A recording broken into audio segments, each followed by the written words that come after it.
নির্মমভাবে হত্যা করা হয়েছে তার প্রতিবাদে বাংলাদেশ জাতীয়তাবাদী ছাত্রদল দেশব্যাপী যে প্রতিবাদ কর্মসূচি ঘোষণা করেছে, সেই কর্মসূচিতে আমরা একাত্মতা পোষণ করার জন্য এসেছি। ইতিমধ্যেই আজকে বেসরকারি বিশ্ববিদ্যালয় ছাত্রদলের সভাপতি সহ অন্যান্য যারা বক্তা ছিলেন তারা বিস্তারিত বলেছেন কি ঘটনা হয়েছে এবং বর্তমানের পরিস্থিতি সম্পর্কে বিস্তারিত ব্যাখ্যা দিয়েছেন। তাই আমি সেই ব্যাখ্যায় যাব না। আমি শুধু যেটা বলতে চাই যে আমার বোঝার মতে বা আমার জানা মতে বৈষম্য বিরোধী ছাত্র আন্দোলন সংগঠনটি তৈরি হয়েছিল প্রায়, আমি যদি ভুল না করে থাকি, 27টি ছাত্র সংগঠনের সমন্বয়ে জুলাই আগস্টে খুনি স্বৈরাচারী ফ্যাসিস্ট হাসিনা বিরোধী আন্দোলনকে বেগবান করার জন্য এবং তার চূড়ান্ত পতনের লক্ষ্যে। এর পরবর্তীতে আমরা দেখেছি বিভিন্ন জায়গায় বৈষম্য বিরোধী ছাত্র আন্দোলনের নামে কমিটি করা হয়েছে। আমি শুধু আজকে এই যে বনানী থানার কমিটির যদি উদাহরণ দিতে চাই, এটা বৈষম্য বিরোধী ছাত্র আন্দোলন বনানী থানা কমিটি, এটা কি ধরনের কমিটি সেটা আমি আপনাদের কাছে প্রশ্ন রাখতে চাই। বনানী থানা কমিটি রয়েছে রাজনৈতিক দলগুলোর এবং তার অঙ্গ ও সহযোগী সংগঠনগুলোর।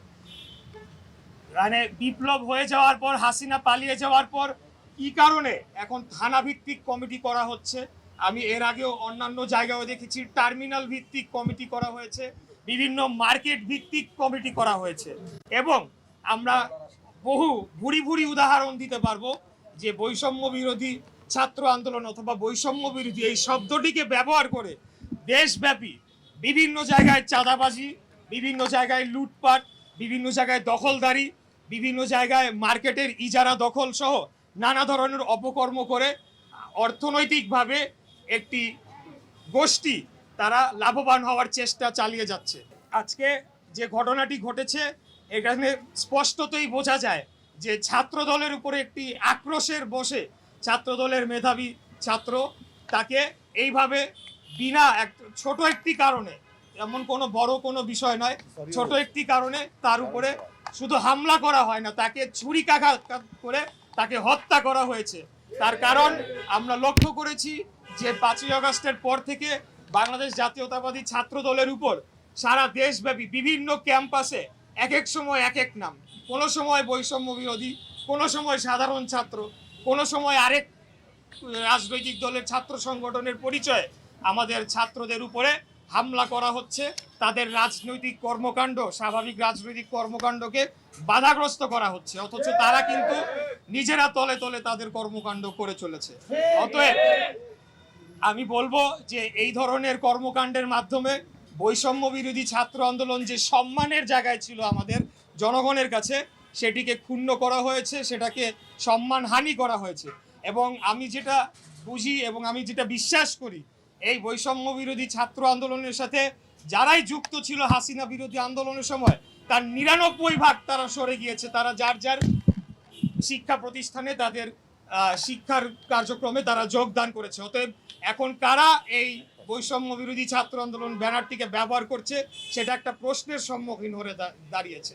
বৈষম্য বিরোধী ছাত্র আন্দোলনের নেতৃবৃন্দ বলেছিলেন যে তারা রাজনৈতিক দল গঠন করার পর এই সংগঠনের আর কোনো প্রয়োজন থাকবে না। তাহলে কেন এখনো তাদের কর্মকাণ্ড রয়েছে? আমি গতকালকের কথা বলছি, একজন অভিযুক্ত ব্যক্তি যারা বৈষম্য বিরোধী ছাত্র আন্দোলনের কমিটিতে রয়েছে হত্যাকারী, তাদেরকে নির্দোষ দাবি করে জোরালোভাবে বক্তব্য দেওয়া হয়। আবার রাতের বেলা আমরা দেখতে পেলাম যে বৈষম্য বিরোধী ছাত্র আন্দোলনের একজন মুখপাত্র তিনি বলছেন ভিডিও ফুটেজে স্পষ্ট বোঝা যাচ্ছে না, যারা দোষী তাদেরকে আইনের আওতায় নিয়ে আসা হোক। তাহলে কি কোনটা আমরা বিশ্বাস করব? প্রথমটা বিশ্বাস করব না দ্বিতীয়টা আমরা বিশ্বাস করব? আমরা বলতে চাই যে বাংলাদেশে আমরা হাসিনা পরবর্তী, ফ্যাসিবাদ পরবর্তী এই বাংলাদেশে আমরা সকলেই সহ অবস্থান করতে চাই। প্রত্যেকটি ক্যাম্পাসে সকলেই যারা রাজনৈতিক দলের সাথে যুক্ত রয়েছেন বা রাজনৈতিকভাবে সচেতন রয়েছেন তারা নিজভাবে তারা রাজনীতি করবে। এখানে সন্ত্রাসের কোনো ঠাঁই হবে না। কোন একটা গ্যাংয়ের নাম শুনতে পারলাম, আমি এখনই এখান থেকে বলছি, পুলিশ প্রশাসনের উদ্দেশ্যে বলতে চাই তারা যথেষ্ট ভালো কাজ করেছে, কিন্তু মিল্টন কি বেনসন গ্যাং, কিন্তু আমরা জানতে পেরেছি যেহেতু এই সরকারের মধ্যে বৈষম্য বিরোধী ছাত্র আন্দোলনের প্রতিনিধিরা রয়েছে, তারা চাপ প্রয়োগ করছে যাতে তাদেরকে গ্রেফতার না করা হয়। এই ধরনের কর্মকাণ্ড বাংলাদেশের জনগণ মেনে নেবে না। এই যে বেনসন গ্যাং না কি গ্যাং, আমরা মব কালচারে বিশ্বাস করি না।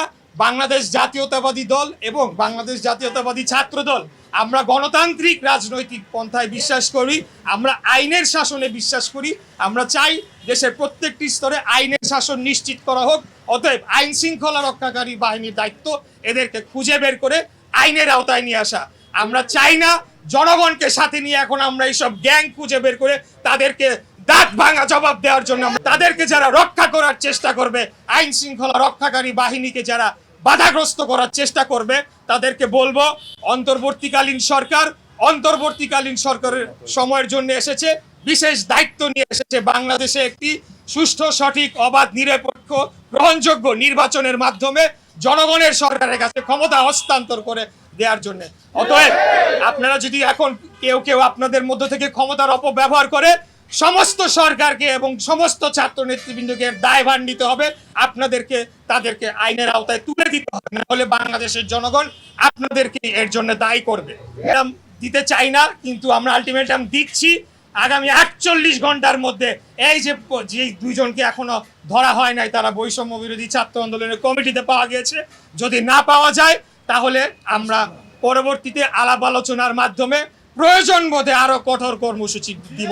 সন্ত্রাসীরা বিএনপি না, সন্ত্রাসীরা জামাত না, সন্ত্রাসীরা এনসিপি না, সন্ত্রাসীরা বৈষম্য বিরোধী না, সন্ত্রাসীরা কেউ যদি তাদেরকে রক্ষা করার চেষ্টা করে তাহলে কিন্তু তারা বোকার স্বর্গে বাস করছে।